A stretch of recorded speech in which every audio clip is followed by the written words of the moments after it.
So you guys know what dumplings are, right? Yes. The existence Yes. of a dumpling implies the existence of a large dumple. Yeah, it's what are they? Bao buns? Oh wait, they actually legitimately have a name? I think they're bao buns. They're like full. Because Yep. I was about to just say I demand a dumple. They're still called dumplings, but it's like a hand sized. It's not like a finger Is it food.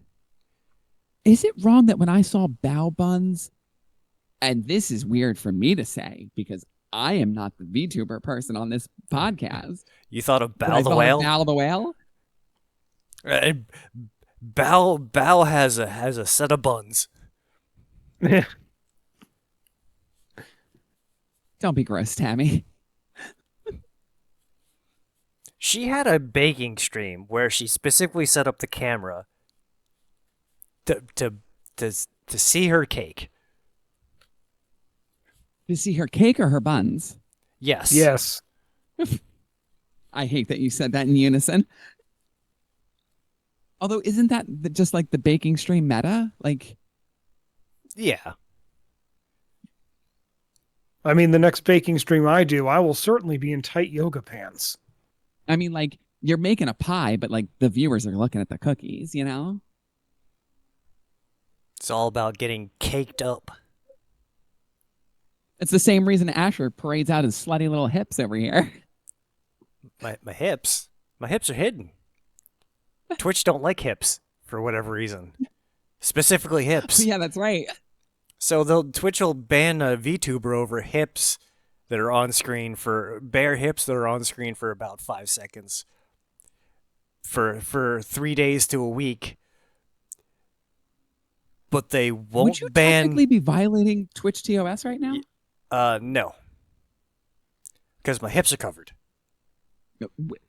Now, as per the rule book, where do they Nope. assign the hip as starting? The hip. They don't have a rule book on the hip where the hips are. Just Because I mean, exposed hips. I mean, I can see the beginning of your hip on your model. Like it's like right below your belly button. It's where your body starts curving out. Like that. Those are your hips. Yeah. So that's fine. But like a bikini wouldn't fly. This feels oddly like the modern equivalent of showing ankle. Yeah. Well, it's because it's the whole like the Twitch moderators are just as bad as Reddit moderators. Twitch has moderators? Yep. Could have fooled me. Well, they only moderate people that they don't like VTubers and Asmongold. Asmongold Isn't is that a just VTuber? moderators in general? But I they knew won't. that had to be a character. But they won't moderate Hasanabi. You know, the guy who says the same exact things as Asmon, but against the Jews. And threaten the life of a sitting congressman. He only picked watched up that clip. He only picked up a 1-day ban. Honestly, as he should have. There was no reason to ban him for more than a day. If he had said the same thing and used any other word, it would have been fine. Honestly, he probably would have gotten a longer ban if it wasn't a congressman but a CEO. Facts. Big facts. Or if he was a VTuber. Or if he was a VTuber, yeah. Yeah. No, but there's he said the exact same thing that Asman said against Palestinians, against the Jews. But he didn't pick up a ban. I find that really difficult to believe. Show me a clip. Later, though. Because right now, I need to welcome everybody to another episode of today's Theme Podcast. Thank you for joining us. If you're new here, please hit the subscribe button down below. I am your host, Mara. Joining me as always is Asher Dales Ew. and Lostronaut. Hello. And today, our theme is underrated.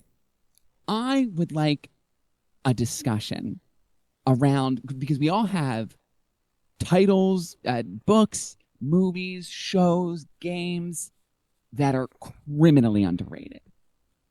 That like really do for whatever reason these properties deserve more attention, but for whatever reason they just don't get it. And I'll start us off here with Atlantis. The Disney movie Atlantis is criminally underrated. Oh yeah, there are a couple of those. Atlantis is absolutely one of them. There's Atlantis. There's Titan AE.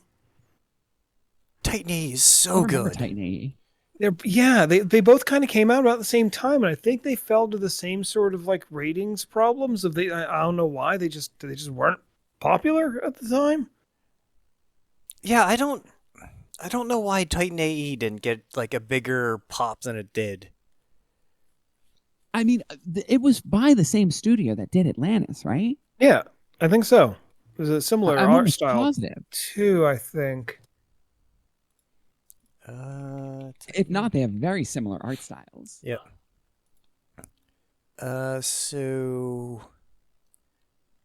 Titan AE is a Don Bluth movie. Oh yeah, that's right. He is the not Disney not Disney guy who everybody thinks is Disney, but he's not Disney. That's right. That's right. Oh, that's And my Atlantis bad. is not a Bluth movie, correct? Atlantis is a Disney movie, I thought. Yeah, Atlantis is a Disney property. Yeah. Yes, absolutely. I wonder why they look so similar then. Did he get the same animation studio or? I don't know. Edited music Oh production. shit! You know what? No, it's Fox Animation. I guess, yeah. Who did Treasure Planet? Because that was like the third one. There was like a trifecta of kind of. Yeah. Also, I think Treasure Planet. Yeah. Yeah. There was like they were all kind of. Did they all come out at the same time? Was that the problem? Treasure Planet was 2002. Titan AE was 2000. And when was Atlantis? Ooh, let me see. Atlantis was like early 90s, wasn't it? Let me see. 2001. Yeah, they're all within 2 years of each other. Another Disney movie that's like I think is criminally underrated is Tangled. You know what? I'm inclined to agree. Like that movie was surprisingly cute. Yeah, it was really fun. When people talk about Disney movies, I like almost never hear anybody talk about Tangled. And it's like one of my more favorite Disney movies. And it's funny because honestly, I wouldn't even have considered Tangled had you not said it. Like I wouldn't even. I know it's a Disney movie, but for whatever reason, when I think Disney movies, it does that's not pop one, up That's in not my the one head. that comes up. Yeah. Yeah, criminally underrated. Wonder why? I have no idea. Because the cast was pretty star-studded too for that movie, wasn't it? Yeah, it was Zachary Levi and what's her name? Oh God, I can't remember. In what, Atlantis? Mandy Moore. Mandy Moore's Rapunzel. Oh, right. It had Ron Perlman. It had Ron Perlman? Yep. What did Ron Perlman play? He was the Stabbington brothers. Oh my God. Yeah. That Holy is crap. I that completely is his forgot voice. about that. Oh my God. Donna Murphy was Mother Gothel. In a completely different direction, another movie that was incredibly underrated and was a box office flop at the time was the Carl Urban Dread movie. That is practically a work of art. Like, I'm not even gonna lie. For the budget they did that on and everything, it was well done. Dredd as in Judge Dredd? Yeah. Yeah. I've never even seen it. You But yeah, Or should. really heard about it. Oh, it is good. It is incredibly. It's way more accurate to the comic than the Stallone version was. Mm-hmm. The director, if I remember correctly, was known at the time primarily for doing music videos, wasn't he? I believe so. Yeah. But it Really interesting dude. Carl Urban never takes off his helmet. Mm-hmm. He makes a very distinct point in the movie of it's a good way to get your brains blown out. And it's like The Raid. Did you ever watch The Raid? Raid? Yeah. It's a No. Indonesian martial arts flick. Yeah. Same basic premise. Police go into a tower and have to fight their way up the tower. Yeah, they're in like one of the mega tower, like one of the city block style, like the mega towers. Think like Cyberpunk 2077, kind of essentially that. Like the massive tower block of just like hundreds of stories of thousands of people just jammed in like a rat utopia. Yeah, Carl Urban as Judge Dredd. It had I can't remember her name. Cersei Lannister. Oh crap, that was her, wasn't it? Oh shit. Lena Headey. Yeah, Lena Headey. Mm-hmm. Yeah, she was the rookie. No, she was the mama. No. Oh, that's right. Who was the rookie? Olivia Thirlby. Okay, all right. Yeah, that's right. I forgot she was she was the main villain in that one. Domhnall Gleeson is in it. I had another one before we started, and I can't remember it right now. Oh, Yeah, that's always the way it goes. Outlaw Star is criminally underrated. We say this I every agree. time. It's Yeah, fair. it's like one of the late '90s, early 2000s, like single season, like Adult Swim shows that was a staple of the time and got so many people into anime, but like nobody talks about it. I have a theory that every time someone says Outlaw Star out loud, at least two people are hearing about it for the first time. It's so good. And I argue it's better in English than it is in Japanese. Agreed. Because I have watched the sub, and it's okay. You lose a lot of the emotion in the lines. Yeah. Now I'm sure that's just like, translation ears, American ears not being, it's keyed into the nuances of spoken Japanese. But it's the Japanese trying to say anglicized names. Like just hearing somebody go Gino Starwindo. Oh, what was it? Heatman J. Yeah. Brandon Heat. Brandon Hito. Hito. If you want to talk about another like underrated series that was an Adult Swim staple, Big O. Indeed. And it was a weird series. Like it was an interesting noir, but had sci-fi elements. It was mecha noir. Mass amnesia. Yeah, mecha noir. It was nuts. Oh, what, Big O? Yeah. It had that whole Art Deco aesthetic, like a very, very like 1920s, 1930s Art Deco. It was an interesting series. I'm not gonna lie. I feel like I know why that series is underrated. Can you tell me what happens in that series? It's been so long since I've seen it. I have watched that series. I watched that series so many times. Gun to my head, I could not tell you. Is it like Fully Cooley? No, you know what? I can tell you the breakdown of Fully Cooley. I hate it. I don't like the plot of Fully Cooley because once you have it all explained to you, it's like this is the stupidest story ever. Have I ever explained to you, before you explain the plot to Fully Cooley, can I explain to you how I watched it? Please. Okay. You know how they would run reruns of Fully Cooley on Adult Swim, like just random nights, right? Yeah, yeah. That's how I watched it.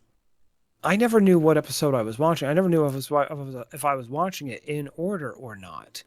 You know, there's only like So 6 episodes, right? no, I didn't know that until I found out later that there were only 6 episodes. And they made a second season. Which is not nearly as good.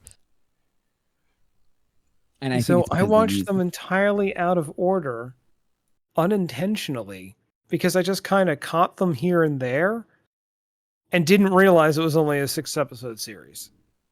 Was lost the entire time, but kind of expected that, being that I never caught like almost a full episode in some cases, you know?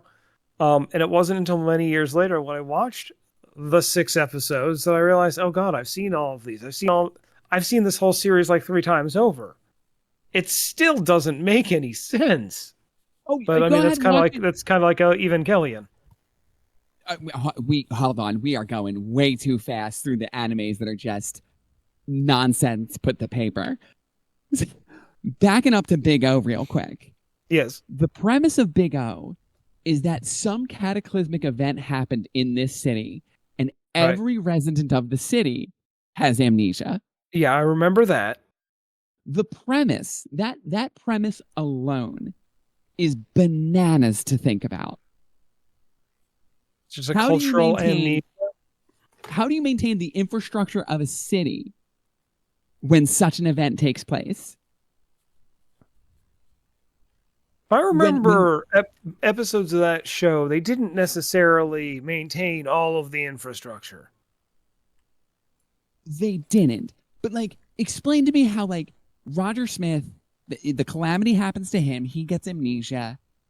He wakes up, not remembering the last 2 years of his life, finds a giant mecha robot in his basement, and just, I don't know, uses it to solve crime and tells no one.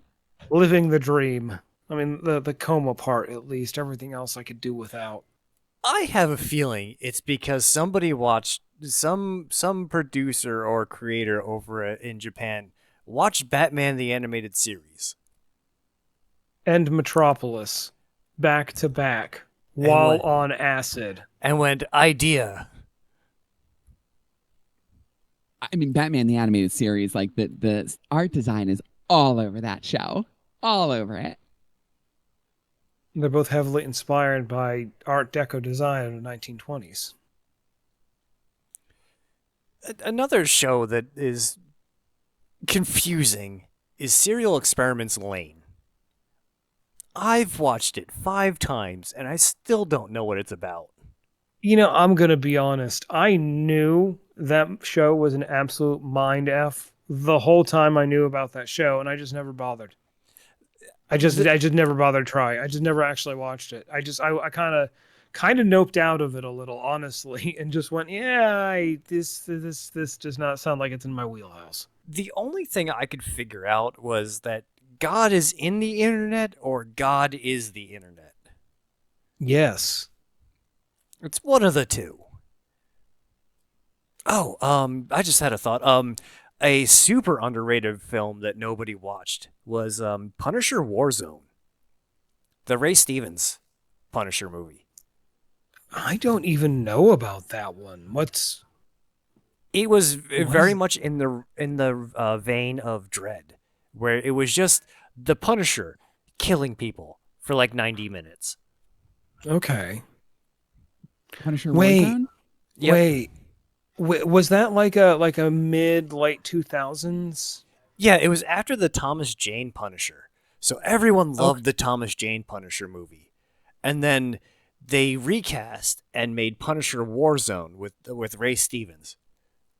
Who was the villain in it? I don't remember. Somebody who Why did gets I their think? head blown off.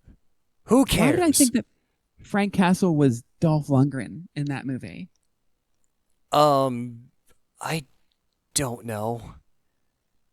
Because it would kind Is of it? make sense, kind of.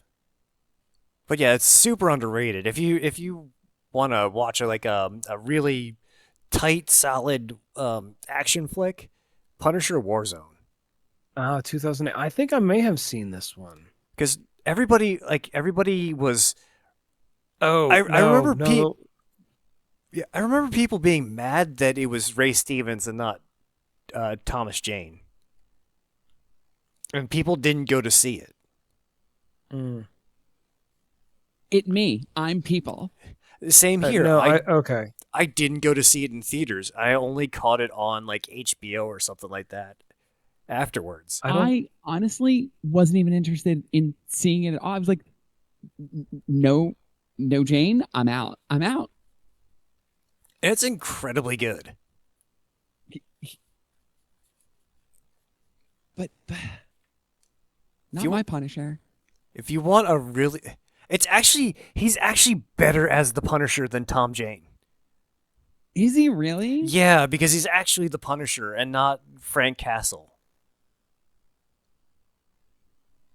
He plays the comic book, like the comicization of the Punisher rather than the character of Frank Castle. This is Was the movie Jane comic supposed book, to not be the that? comic book movie. What was it? What was Was that? Jane supposed to be Punisher, and then they just I don't remember what happened. If anybody knows what happened with why they switched to Ray Stevens rather than Thomas Jane, might have been money, contract, something or other, but or he just didn't want to do it. I can't remember. But yeah, they switched to away from Tom Jane, and everybody went, we dislike that. But much like Dread, if you want a good tight action film, watch it.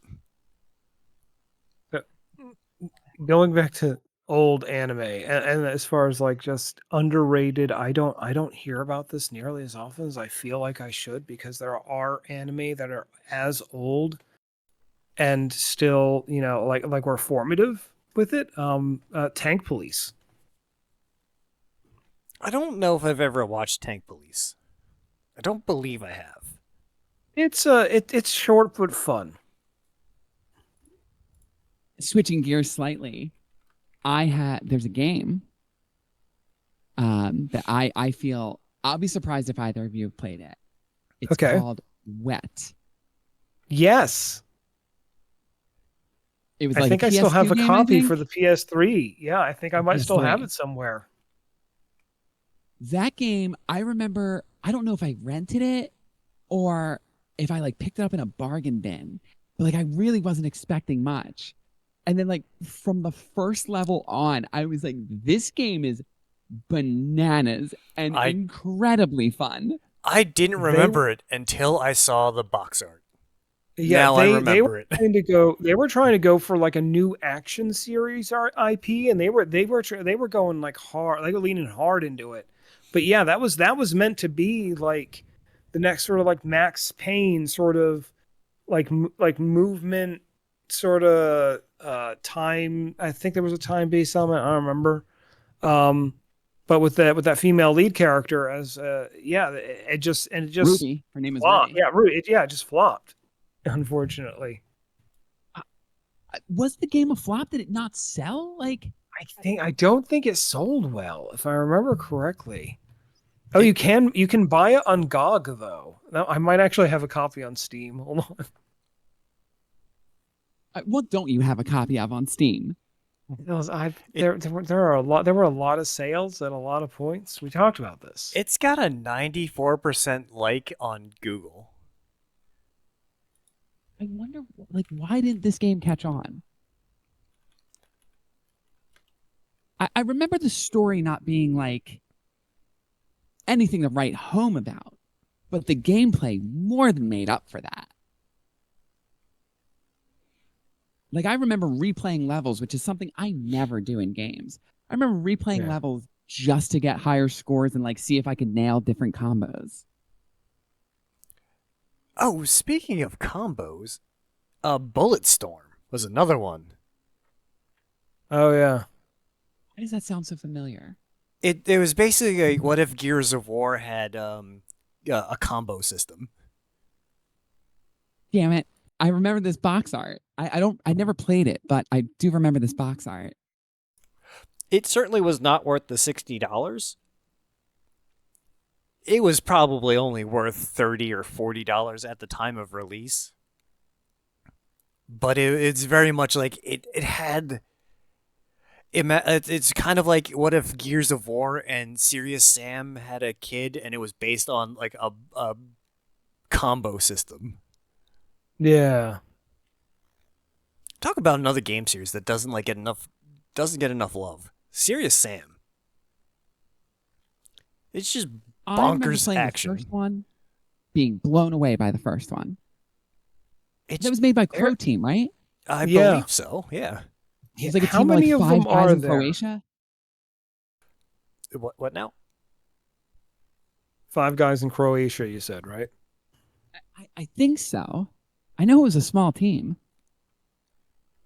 Because I remember playing that game and I was playing it with a friend of mine at the time. And he kept raving about how, like, look at this game. It's made by such a small team. Which, if I remember correctly, was kind of rare back then. Yeah, it was like 4 people. There are Serious Sam VR games. And we're kind of curious now. It's basically just Serious Sam in VR. I mean, that makes sense.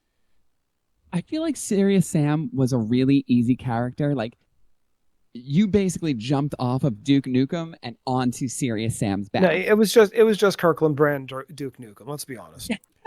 It was the perfect way to So accurate. to occupy your time waiting for DNF. Yeah. And then DNF came out, and everybody wished it hadn't. Yep. There's a reason why its acronym is DNF. Underrated television show? Leverage. I don't I've know seen if either it. of you've ever seen it. I don't think I've I've ever seen seen it it. actually. Anybody listening, do yourself a favor. Find wherever you can get your grubby little mitts on Leverage Season 1. If you just watch Season 1, you will walk away satisfied. The other seasons are great. Yeah. If you like But season one heist, is a like if you like complete story. heist shows, like heist movies, that's definitely a good one. Like every episode, a mini heist. It's really cool. And the thing that I really appreciated about Leverage is they didn't get overzealous. They got one season, they made a one season story. That could have, gone off into others, but it finished all of the threads that it had introduced in that season. And I appreciate that. I can respect a show that does that. But aren't there like 4 or 5 seasons of that? I think there's actually 6 and then a reboot. Oh, I didn't know there was a reboot. I only saw the first. Oh, like, yeah, 5, there's a reboot. May have seen the full 6 series, but it's been a while. It's been a few years.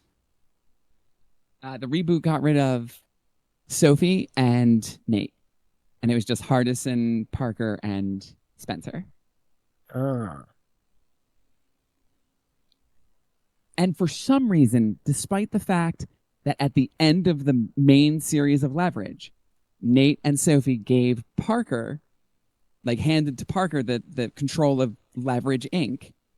For whatever reason in the reboot, Hardison is then in charge. Not sure why. Didn't Hardison drive off at the end of the series in like a Tesla Roadster? Or was it the first I don't know if season? that was the end of the series, but that was definitely the end of a season for sure. Okay. All right. Yeah, it was definitely a season, yeah. Because I remember the final scene in the original run harkened back to the end of the first episode in season 1 where Nate is sitting in a chair and he's like, you are suffering under an enormous burden. We provide leverage. And instead of Nate doing it, it's Parker in the chair and Elliot and Hardison are behind her.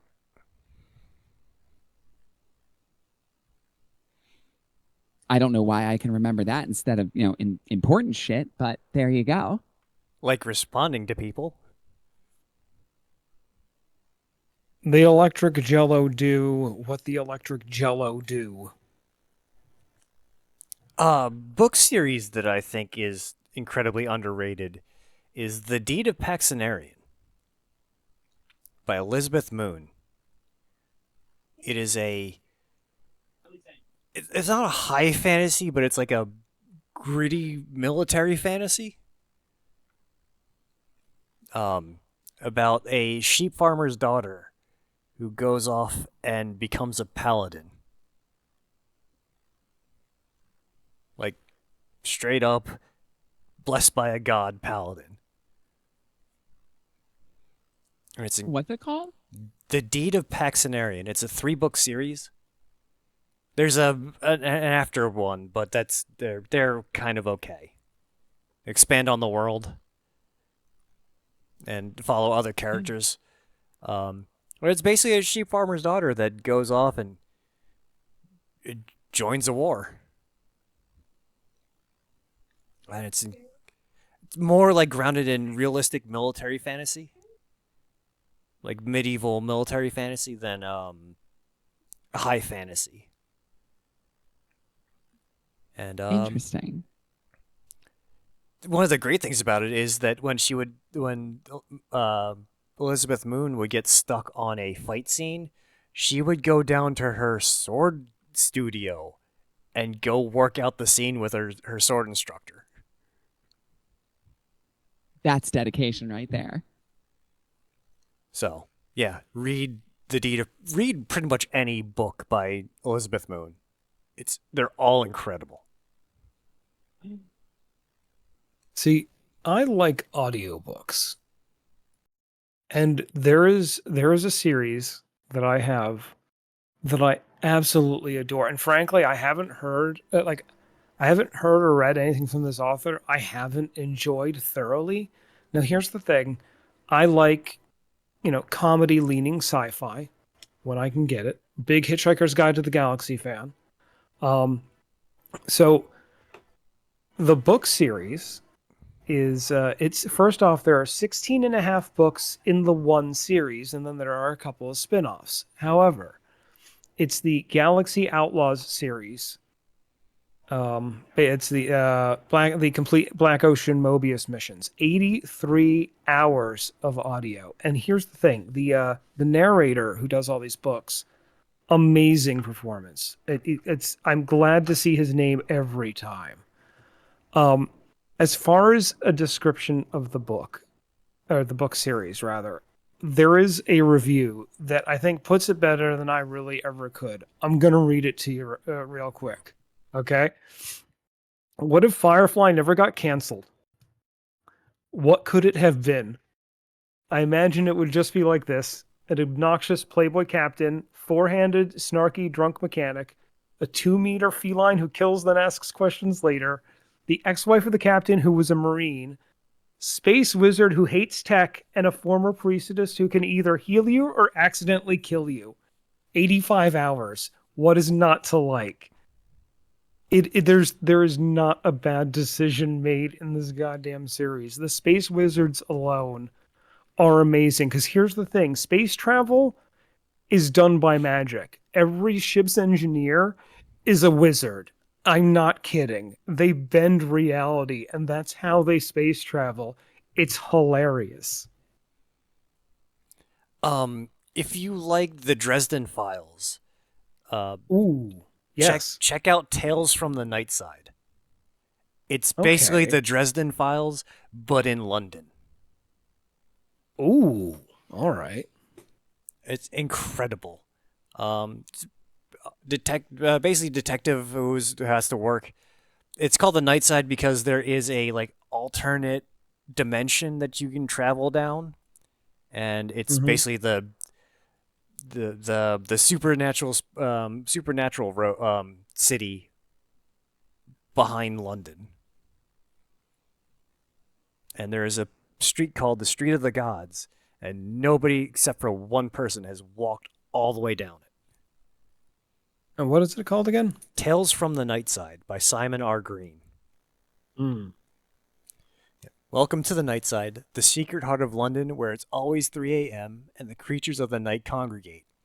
If you're looking for a place to indulge the darker side of your nature, this collection of short stories from the Nightside is what you need. So they're pretty short books. Okay. It's ended. He just kind of like stopped, but at the very end of the last book, the main character gets Excalibur mailed to him in just like the regular post. As you do. Just in the mail? Just put it in the mail. I mean, I feel like that's just an oversized letter opener at some point, right? Sure. I wonder if it was insured. It's the British Post, so who knows? Probably just get told to piss off. Or get your car rammed by a mail truck and pushed down the road. It happened to a YouTuber. Really? Yep. The mail truck was going down the road and sideswiped his car, and he got, you know how like you've seen those videos of like the car getting pushed down the road sideways by a big old semi truck? That's what happened to him. Ooh. Oh no. And this, apparently some celebrity came over and like waved the mail driver down and like basically saved him. This is wild. That was a year-long series of jokes that the rest of the team made on him. Trying to think what else is. An anime. Vision of Escaflowne, I think, is kind of underrated. I don't think I've ever seen it. That was that one of the, like the Gundam style big mecha anime, or was that? Yeah, it's a medieval mecha. Steampunk dragon robots. Okay. Is it commonly referred to as just Escaflowne? Yes. That Adult sounds like the Swim kind then, of right? It was on like WB Kids. Oh, what? Yeah. really? Yup. It was in Firstly, at a glance, it sounds like something you squirt up your nose to get rid of congestion. I'm just gonna say that right now. it was Like you're gonna get some smooth jazz on in the background. Side effects may include, and then just a long list of stuff you do not want. it was like the Saturday afternoon WB Kids block with Digimon, Yu-Gi-Oh, and like Pokemon. Oh, that would explain why I never saw it. It was like the block between like 1 and 3 in the afternoon on a Saturday. Yeah. Yeah, I was always working. Speaking of WB Kids, Static Shock. I don't know if it's underrated. I think you're saying that because of how big Static Shock as a character is now. I don't know. I'm pretty sure it was like one of the mainstays for like everybody back when it was originally airing. Yeah, I mean that ran on WB for a while, didn't it? Like that was a WB property, wasn't it? Or is that Fox? I know it's a WB property for sure. Yeah, because it's a DC. Static's a DC character. Okay. But yeah, like even now, I see a lot of shorts where like everybody mentions Static Shock. I mean, 52 episodes, 4 seasons, yeah, and reruns. So yeah, okay. It's like I don't think it For was. some reason, I thought it was canceled. Yeah, I don't know. I don't remember it being canceled. I remember it ending, but not canceled. But yeah, it's like I don't like know any like cartoon, like even like passerby who hasn't heard of Static Shock. or at least like mentions it when you're talking about cartoons. So I don't know if it's underrated. All right. I withdraw the statement. I withdraw Static Shock's nomination. That's fair. Yeah, it's a pretty beloved staple in the cartoon world. I see. I always felt like it gained that over time. I really didn't feel like it was that popular when it released, but I guess I was wrong. For some reason, I really did think that it got canceled. First episode date in 2000. When was I want to say it was overshadowed by another series. I think it was being overshadowed by Batman Beyond.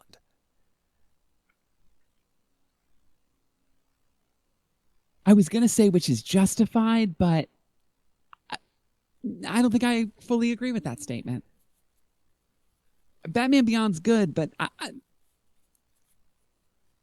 don't know if any one is better than the other. I would probably put them equal. Yeah, I don't think one's better than the other. It's just that the Batman name has more pull. Yeah. Yeah. More pull. Yeah. More brand recognition. Can I tell you, I was an embarrassing age when I found out that the voice of Terry McGinnis is Corey Matthews' older brother from Boy Meets World. Huh. I was today years old. And now watch, if you see a Batman Beyond clip, you will not be able to unhear it. His voice sounds like it's the same voice. Just trying to think what else I watch, and it's like I would consider underrated. You know, Mara, you mentioned Atlantis like immediately, but I didn't get and I kind of knew where you were going, but for a second I wasn't sure if you were talking about the animated Atlantis that we ended up talking about, or Stargate Atlantis. If I had meant Stargate Atlantis, I would have said Stargate Atlantis. I mean, fair enough. I also wouldn't necessarily say that. I mean, is any Stargate series underrated? The Stargate universe, I think, is underrated. I think out of all the Stargate, that's the one I didn't end up finishing, oddly enough, and that was only like what, 1 or 2 seasons. Neither did they. No, it's pretty much. It was canceled. Yeah. And I can see why it was canceled, because it didn't have Stargate. It didn't have a Stargate in it.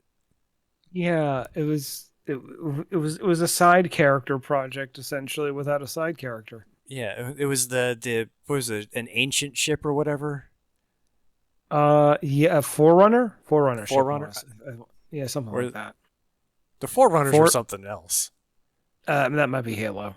Yeah, that sounds. There like are Halo. so many there are so many sci-fi with Forerunners, Pre-Bearers, just I don't know.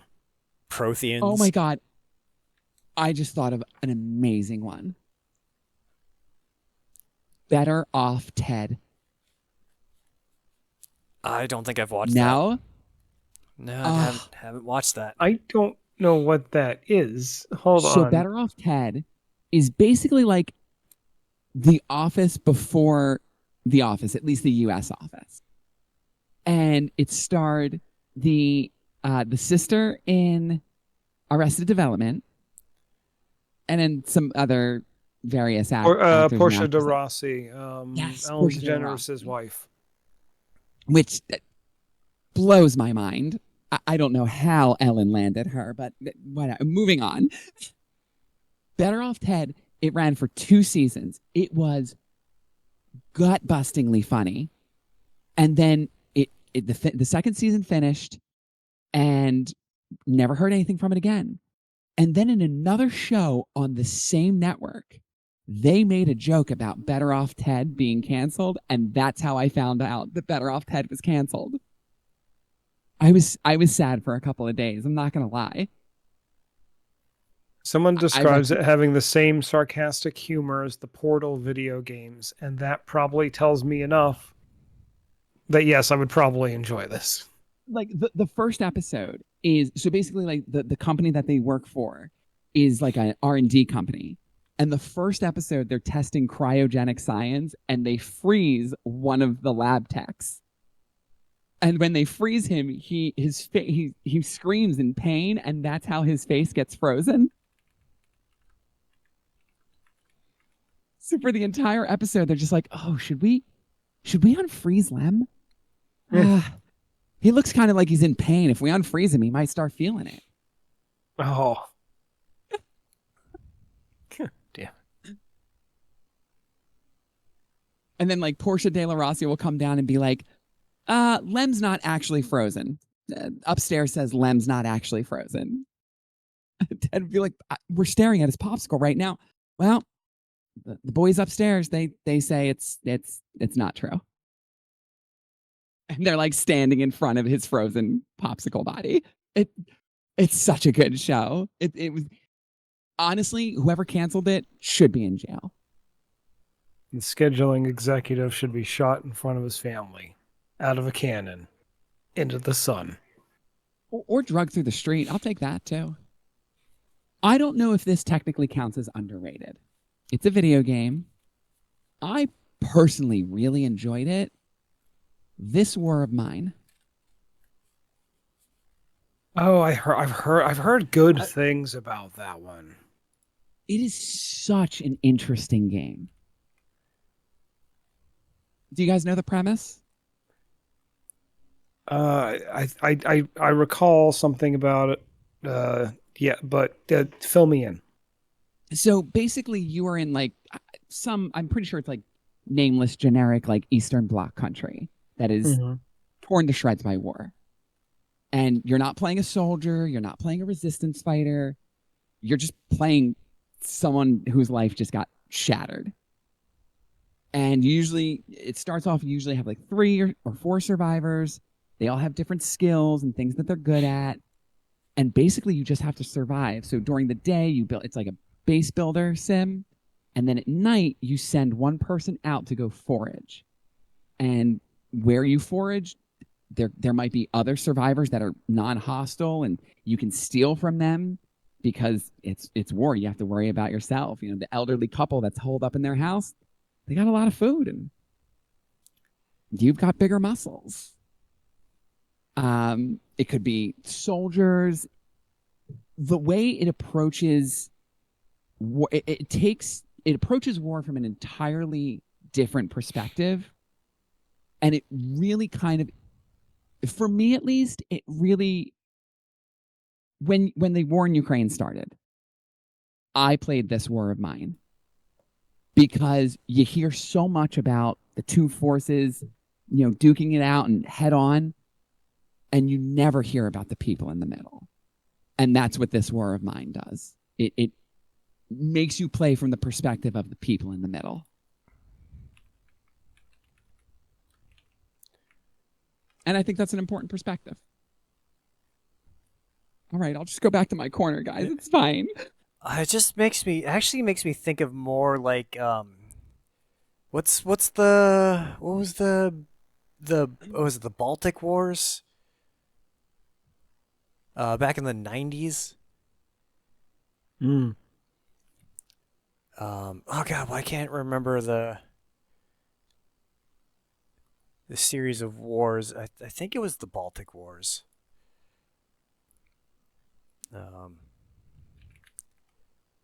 Gives me like that kind of vibe.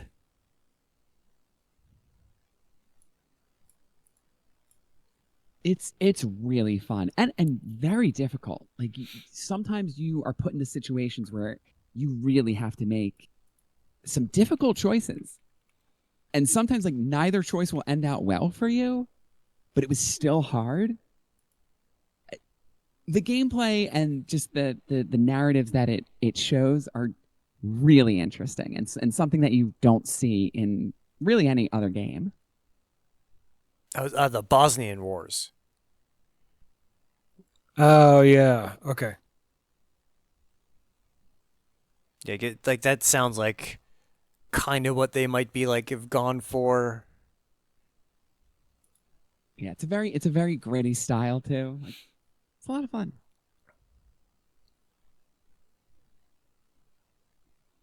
And actually, I think when the war in Ukraine started, they put This War of Mine on sale and then said 100% of sales will go towards will be donated to Ukraine for the war effort.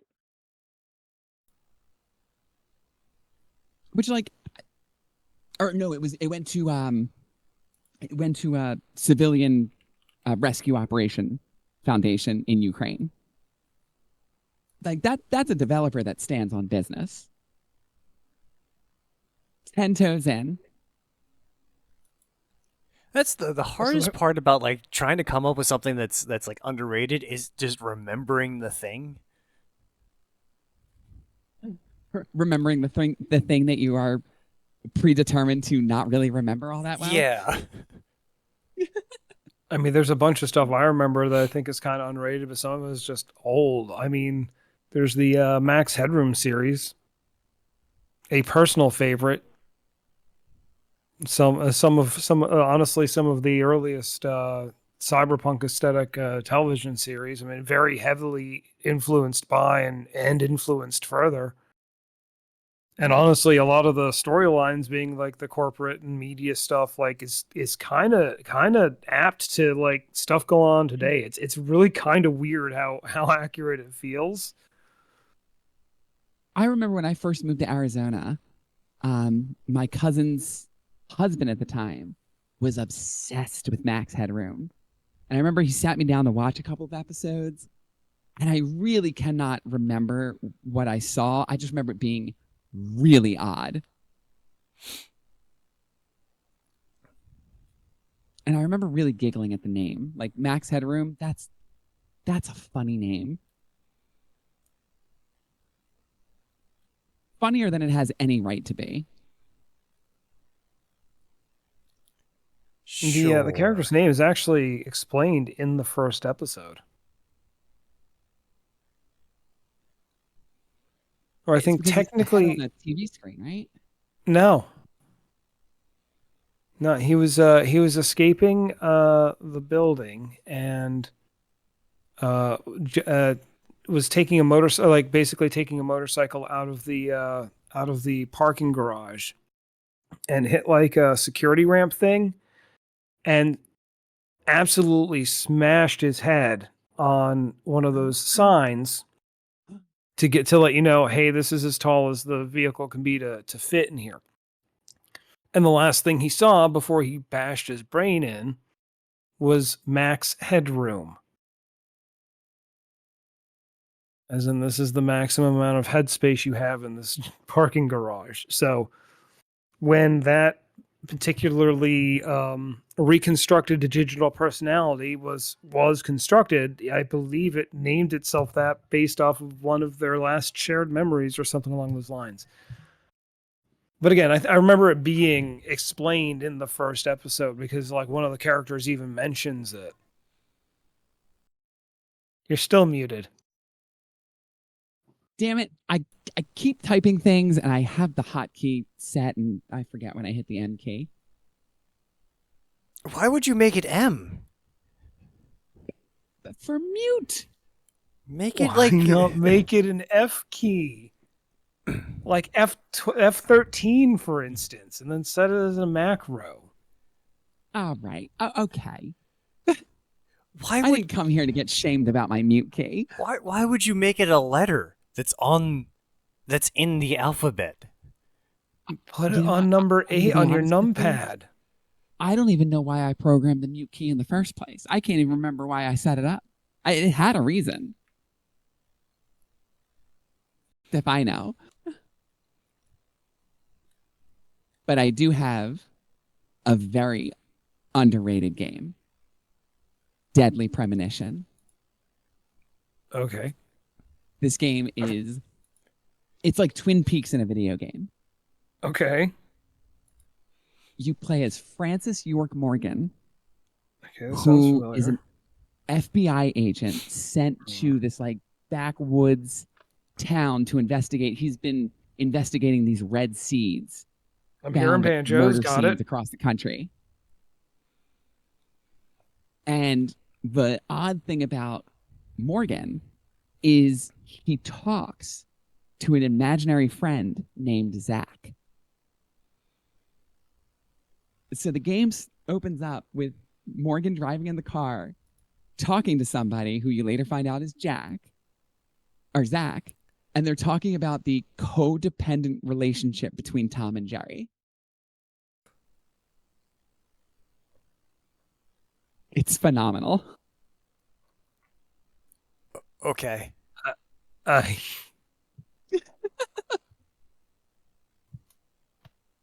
Well, do they Okay. mention that Tom and Jerry are actually friends and that Tom isn't actually trying to kill Jerry?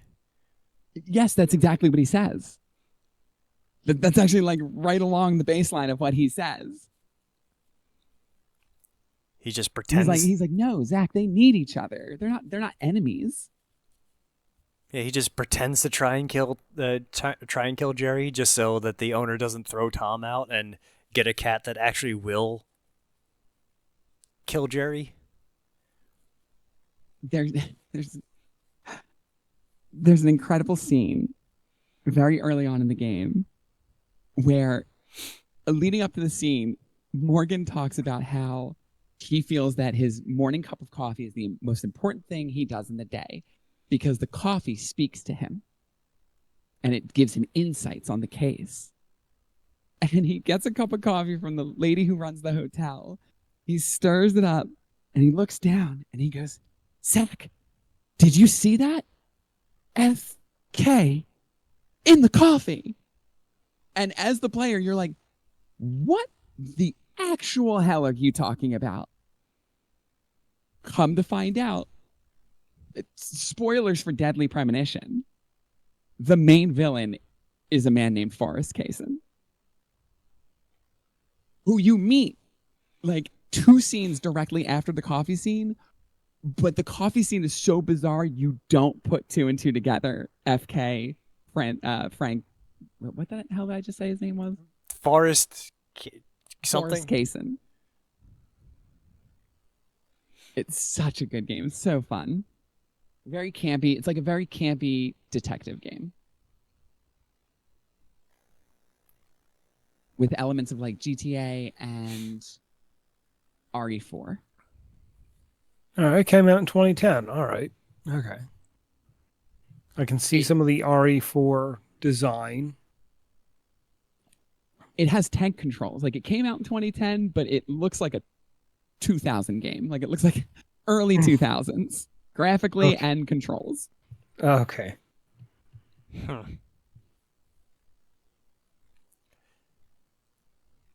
You know what I feel like it's a more recent game, but like it was so good. I enjoyed it so much. I played through it multiple times on stream. Um beat it multiple times. 2017 Prey by Arcane Studios, the ones that just got shut down after Redfall flopped. That was the one with the alien, right? And the twins. They had like an alien parasite living in their Yeah. eye or something. Yeah, and you have to and it can shapeshift into objects. Yeah, so the Typhon are an alien race on this basically during an infestation, sort of like some of them escape because you find out that there has been research being done on these Typhon on the space station for like decades. And you play one of the controlling family's brothers, and you're just getting on the station, like you're just coming up because your brother's been like running the whole thing, and you're kind of coming to like settle in or something. But this all unravels when you get there. And yeah, all of the Typhon are essentially shapeshifters, so they can turn into pretty much anything. Is it Uh, underrated though? I think it was really good. It was really Came and Yeah, good. went really quick. it was really good, but I don't think it was underrated. I think a lot of people, it was pretty popular, and a lot of people liked it. I don't feel like it gets talked about actually a whole lot. Huh. Because it was Yeah. definitely like in the zeitgeist when it was like when it came out. It came and went really quick though. I feel like it was Yeah. very like flash in the pan. And it did get a didn't it get an expansion? There were two technically. There was an expansion. There was also like a VR side game or tie-in thing that I also have. I have not played it in VR yet. Yeah, and like I could have sworn that like a lot of the articles like specifically cited that people went to go work for Arcane specifically to work on games like Prey And then they got stuck with Redfall. with Redfall. Tragic. Yeah. Absolutely tragic. So like if people are coming to like are applying to your game studio to specifically make games like Prey, I don't know if that's underrated. I mean, fair enough. And it's popular enough to be cited in articles as the reason why people were applying to the studio to work for them. Well, you know who underrated it? Studio executives.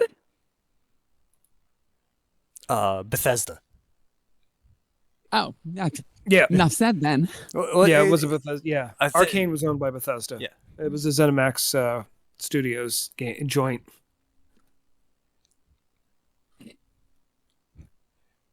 I mean, it wasn't Skyrim or Skyrim in space. So, what would Bethesda want with it? A single player narrative storytelling game? No, can't have that. Gotta have open world. Sell all the microtransactions. We need to have the biggest world ever in gaming and fill 16 it with times absolutely nothing. 16 times the detail. 4 times the map size. Full of nothing. When you multiply 0 times 0, that's how many more assets we put into the empty world to design. Thanks, Todd. You know, this message is directly for Bethesda and Ubisoft. Making your game's map bigger does not mean the game is better. Players have repeatedly shown that they would rather traverse smaller, densely packed, rich landscapes and levels than sprawling, rolling plains with nothing in them. And at a certain point, you're really just padding game time. You're just padding playtime. You know, I'm going to be 100%. It doesn't feel like that when I'm playing No Man's Sky at this point. At this point. Yeah, no, at this point, admittedly, that game had a rough launch. Yeah. Rough is an understatement. I was gonna say that game had a rough launch and a rough year, maybe two. Rough first year. It was a solid like year or two before I think that first Foundations or whatever the first Beyond. I think it was Beyond. But like now, I regularly go back and like they do these expeditions where they're kind of these little I mean, they're expeditions. They have these very specific goals and these on this sort of pre-planned route setup, and it's a very condensed version of the game, but it's very fun. And you come out with a bunch of like cool like little in-game rewards, like special ships and like different different multi-tools and stuff like that, and just neat stuff. Just neat little tchotchkes for your ship, kind of like a little neat stuff. But it's always a lot of fun. So I end up going and do it because they're like very limited. They're like limited runs. They only run them for like I think 6 or 8 weeks at a time, maybe 3 months. So like I try and do them every once in a while when they come up now, and I get a good few hours out of them. They're always a lot of fun, especially when I'm playing them in VR. Talk about a studio that was screwed over by Sony for a launch. Oh yeah, It really should have followed the early access model on Steam. Like launch it for like $30 and then like work on it. Oh, that game would have flourished under that model. It's flourishing That's now, a- but it took them Yeah. like 2 years to flourish. Like if it launched as an early access on the early access model on Steam, it would have been a hit right from the get go. Absolutely. I can say right now, I when that game came out, I was so excited.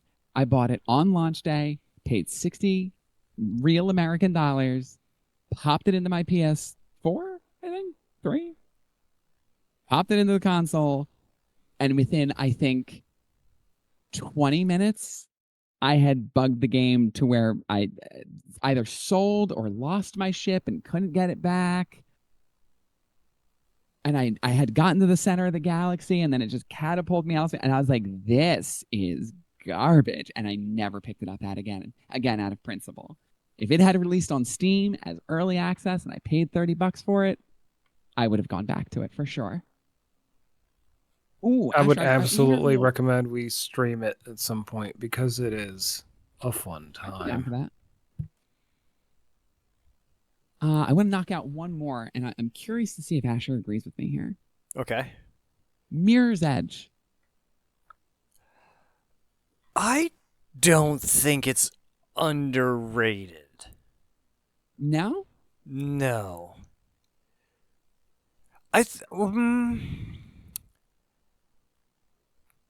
Maybe. It definitely has a cult following. It has a cult following, and it did get a sequel, but the sequel is Is damn near reviled. doo-doo booty cheeks. So yeah, I mean, it has a cult following, but I really don't think it gets the credit for how ingenious it was at the time. Yeah.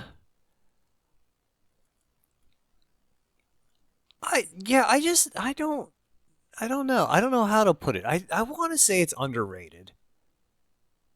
But I I want to would say at least say it doesn't get enough credit. yeah. Yeah, I can that definitely. And I can definitely see why there's not an insignificant number of people who dislike the game just from the motion sickness. From the first Yeah, I could see how it may make some people sick. Yeah, I can see that. And people who are afraid of heights. Yeah. Because that was a thing that we used to do as we were playing it out in the living room. And one of the roommates was afraid of heights. We noticed they'd be watching. We just find a ledge and jump off of it. I'm afraid of heights, and I'll be honest, the falling and stuff didn't really bother me, but the landing, the sound of Faye's body hitting the concrete, ooh, Just that nightmare-inducing. wet splat. Wet, heavy splat. Ugh. Speaking of splat, you have wasted another perfectly good hour listening to us here at today's theme. Thank you so much for listening. If you haven't already, go down below us and tap on that subscribe button. Give video a like, and if you're feeling saucy, why don't you touch that noti bell and that way it'll notify you when we upload new videos. It'll touch Thank you back. again so much for listening. I've been Mara. I've been Asher. I've been lost. B-rated cheese bags.